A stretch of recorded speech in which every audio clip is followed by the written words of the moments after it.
রোববার শপথ নেওয়া নতুন 2 উপদেষ্টার দপ্তর বণ্টন করা হয়েছে। বিধান রঞ্জন রায়কে প্রাথমিক ও গণশিক্ষা মন্ত্রণালয় এবং সুপ্রদীপ চাকমাকে পার্বত্য চট্টগ্রাম বিষয়ক মন্ত্রণালয়ের উপদেষ্টা নিয়োগ দিয়ে রোববার মন্ত্রিপরিষদ বিভাগ থেকে প্রজ্ঞাপন জারি করা হয়েছে।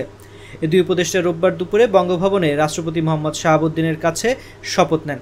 গত 5 আগস্ট বৈষম্য বিরোধী ছাত্র আন্দোলনের লং মার্চ টু ঢাকা কর্মসূচির দিন প্রধানমন্ত্রী শেখ হাসিনা পদত্যাগ করে দেশ ছাড়েন।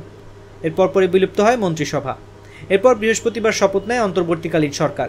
এই সরকারের প্রধান উপদেষ্টা শান্তিতে নোবেল বিজয়ী অর্থনীতিবিদ ডক্টর মোহাম্মদ ইউনূস। এছাড়া রয়েছেন 16 জন উপদেষ্টা। ঢাকা ও দেশের বাইরে থাকায় 3 জন উপদেষ্টা ওই দিন শপথ নেননি। শুক্রবার শপথ নেওয়া প্রধান উপদেষ্টা এবং অন্য উপদেষ্টাদের দপ্তর বণ্টন করে প্রজ্ঞাপন জারি করে মন্ত্রিপরিষদ বিভাগ। জীবনের সাথে চলে high five all time healthy life. নিশ্চিন্তে খান, স্বাস্থ্যকর অল টাইম পান। All time healthy life.